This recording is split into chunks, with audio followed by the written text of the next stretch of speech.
However, the natives used them in conjunction with lime juice to help them combat altitude sickness. So, because we were coming from America, we offered this coca tea to help with altitude sickness. I didn't feel like I needed it, but I just wanted to try it to get the full experience. It tasted not great. It was very musty to my palate, but still an interesting thing to taste. Yes. So here's another view. This would have been what the mountain looked like if it had not been cloudy. So you can kind of see, I mean, it's leading up to something there. You can't tell quite what. So I decided to pull a picture from the internet of what it actually looks like. It's pretty grand. But yeah, we didn't get to see it that day. Maybe next time. But the thing that Cotopaxi is very famous for is the llamas. So there was this thing that my friend, his name is Mikey, he did where you put a carrot in your mouth and you wait for a llama to come up to you. And almost like a, blinking on the movie. Lady and the Tramp. Yeah. You eat the carrot at the same time and kiss them. I didn't do it. I saw a few people do that. This was in a restaurant right outside the park. And I think this llama's name is Tina. Like the Tina from Napoleon Dynamite. Yeah. Anyway, I didn't get too close to Tina. This picture on the far right was the closest I got, but I didn't want to get spat at. The next thing we did was went to this town called Baños. Baños is very similar. It is the word for bathroom in Spanish. However, it is also right on the edge of the Amazon. We went to this restaurant and this picture was on the wall. Very intrigued, I looked up the significance behind this kind of headwear. So on a day called Inti Raymi, which is the day where there are no shadows in Ecuador, the sun is directly overhead at noon, there's an event called Ayahuma where the indigenous people will wear these masks. The masks are rainbow colored to represent the unity between all the Andean nations. This is not just done in Ecuador, but all of the people in the Andes celebrate this. And the snakes on the top of the head represent wisdom. So you could buy them. I didn't feel like I was qualified to, but a bunch of vendors had them. And then we had some food. The salad-looking meal on the right is actually in banana leaves. And I wasn't sure how to order the food, but I asked my friend who knew Spanish to get me the most authentic looking dish. So on the left-hand side, you'll see these strips of yuca. I didn't know what they were initially. They're kind of like potatoes, and I carved them in these triangular prisms and fry them just like fries. And they tasted actually way better than fries. If you can get them, I highly recommend. There was also another painting in there, which I found really intriguing. I think that's the right word to say. There's a lot going on here. In fact, I wanted to zoom in to give you guys a better look. There is a UFO in the top right above a pyramid. There are angels. There is the earth. Somebody with a triangle behind their head. There is kind of a Christian depiction of hell. There's also a bridge and a lot else going on. I think it's very open to interpretation. Yeah.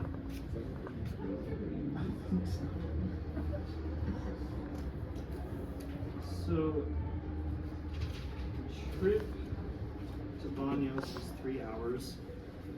We went through kind of this big section of the Andes, and it was all up and down for 3 hours. The speed limits were very slow because there weren't really guardrails on the road. Different to driving on mountains here, it was just a sheer drop, so we were advised to go quite slow. Got to Baños, that was what I just showed, and then drove to Puyo. Puyo is the edge of the Amazon rainforest. Now, as it is a rainforest, it also rains all the time. There was no sunlight while we were there, but there was a lot of really majestic fog, which I kind of got the essence of here. This picture specifically is just from the gas station here before you go in. Another thing at the gas station though were empanadas and quesadillas. I don't know how natives feel about this. It might be something like gas station sushi, like you don't trust it, maybe you want to make it at home. I'm not sure, but they have pineapple empanadas and quesadillas. I didn't get them, but I was intrigued. Going to the Amazon rainforest, we went to an estuary, which housed a bunch of different endangered animals, endangered species.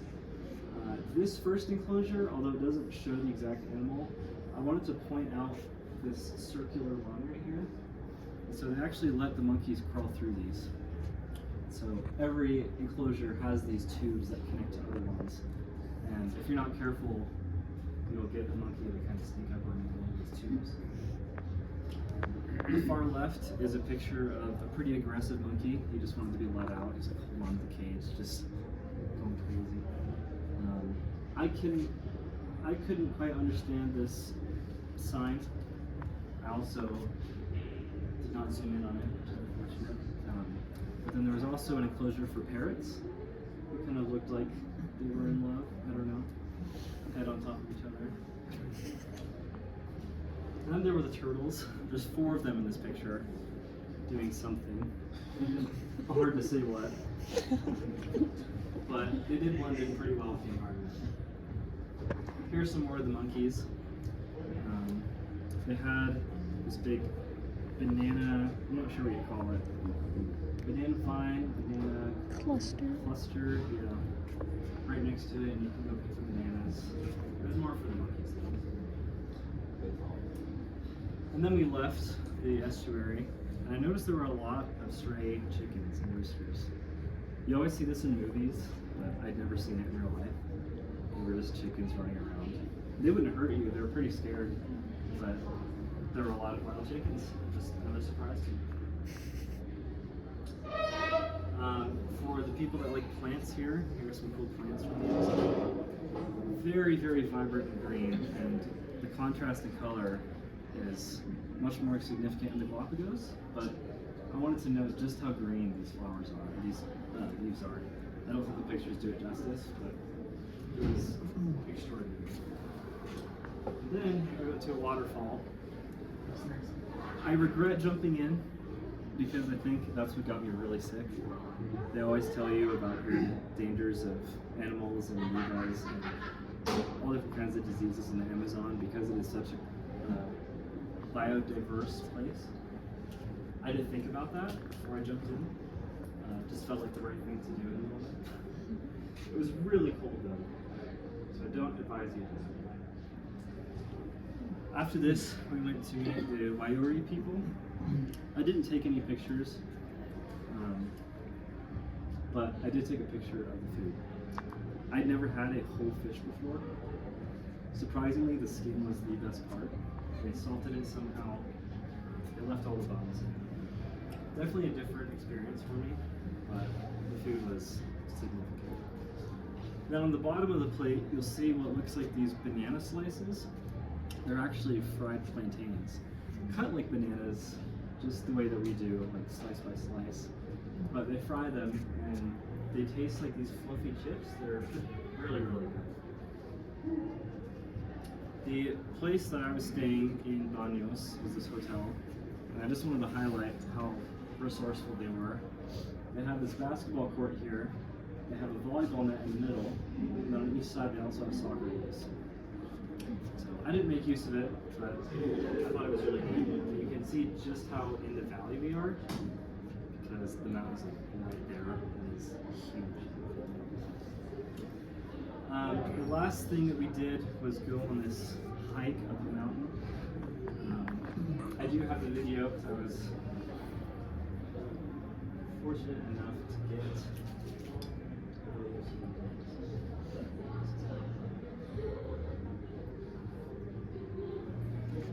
the noise isn't loud, but the view was crazy, and I was screaming. I'm kind of glad the noise is loud.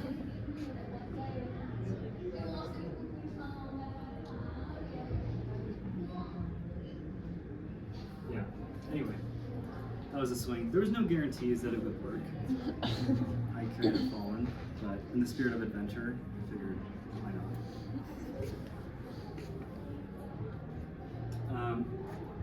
Yeah, I guess that wasn't the last thing we did. I forgot to mention the canoeing. In a wooden canoe, we went down this river, really close to Puyo. If you look it up on a map, you'll see it.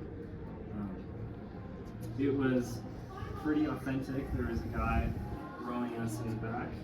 We never got his name. He didn't speak a word to us. Whether out of a language barrier or this is just my day job, I don't know. But it was really interesting.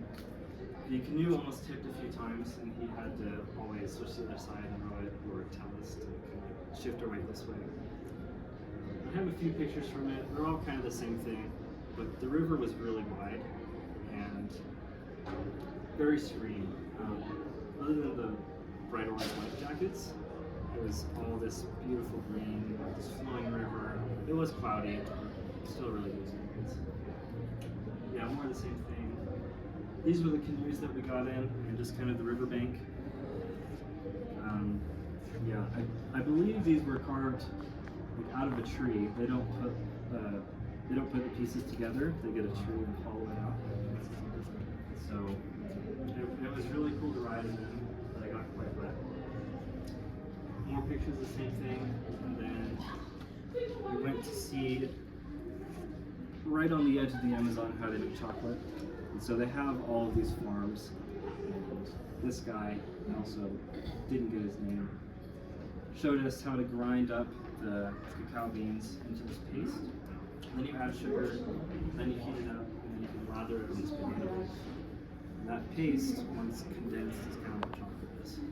So depending on how much milk you add and more dark chocolate you get. If you don't add any, you just get straight dark chocolate. It's really, really good. The next exciting thing was going to the equator. Being a STEM student, I was really excited to see what kind of interesting phenomena you could see here. So they have this sundial that cuts right through the equator. And depending on the time of day, you can kind of tell what time it is there. Because the sun,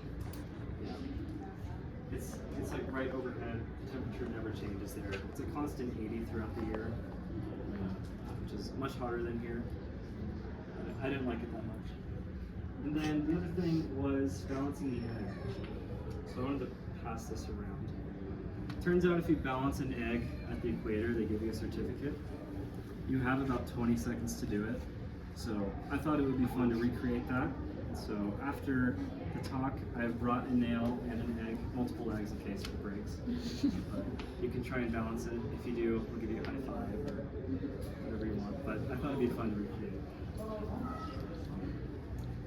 Yeah, here's the certificate. And then they had a demonstration here, which I wanted to show you guys. Again, this is a video I took on my vertical phone, but what they're trying to do here is demonstrate the Coriolis effect. So there are leaves in the water, and when you pull the plug, if you're on the equator, they claim that they should just sink and they shouldn't turn at all. So then we go over on the south side of the equator, and they claim that if you pour them in, they'll start turning one direction. I think it goes clockwise. If you go on the other side of the equator, it goes counterclockwise. I'll let you watch the video, and I'd be interested to see if you guys can spot what's fake about it.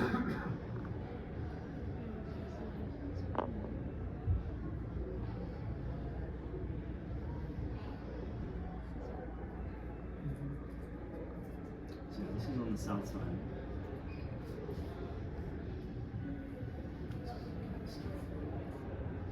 So it's clockwise below the equator?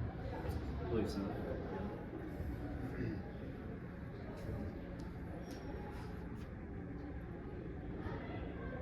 This is looking at it from the other angle.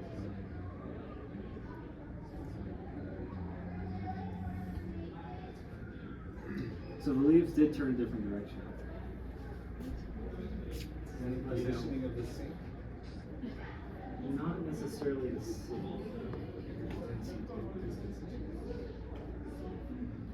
Maybe the takers. The other side of the equator. No, that's what they claim, but that's not the actual reason. What they do is they actually pour in. They start the motion by pouring in certain. Yeah, exactly. Right. They encourage the motion by pouring. So when this water is initially sitting here, it's totally still. They haven't touched it. So yeah, the leaves are just going to drain normally. But she's pouring it into the edge of the sink, which encourages the rain motion. So they're still going to be going that way. And she does it the same exact thing. And he makes money doing this? Yes. So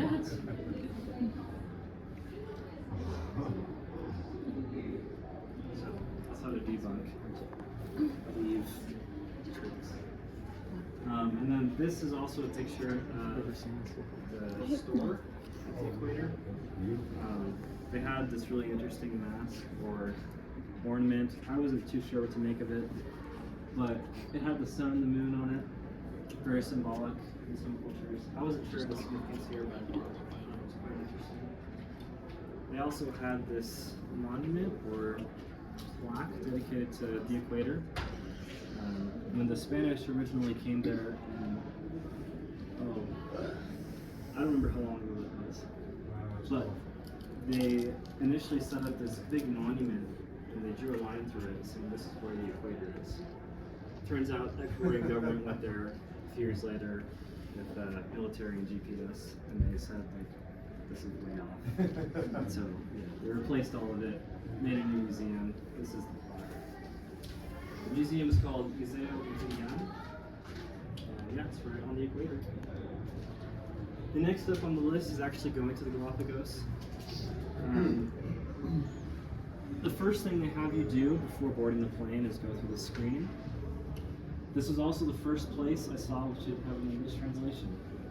So, not that I should be surprised, I'm not from the US at all, but there was not even like a little tiny subtitle about this is what. So, the entire facility is dedicated to basically making sure you don't bring any hazardous material to the Galápagos. So you put your stuff through this kind of conveyor belt and they scan it for any biomaterial. If you have any that could be potentially harmful, they take it out. If you don't, which nobody really did, you go through. And then you get off the plane and immediately you're hit by how dry it is. You can see how red the dirt is. Somewhat similar to cedar. All of the colors are very extreme. The dirt is really red. We'll see in a second. Oh, later on. The blues are really blue. The ocean was crystal clear. It was just very pure water. It's almost as blue as the surrounding, this like color right here. That tells you, like, it is really, really blue. I was lucky enough to get the front seat in the bus. But yeah, there's also some significance with Charles Darwin. Obviously, kind of developed his natural selection theory there, talking about finches. We were given this kind of tour about Charles Darwin's experience there, and we got to see all the different stations around. You'll see in the middle of the screen there's a really interesting looking cactus. This was actually a small tree. And so I have some more pictures later. They have these cacti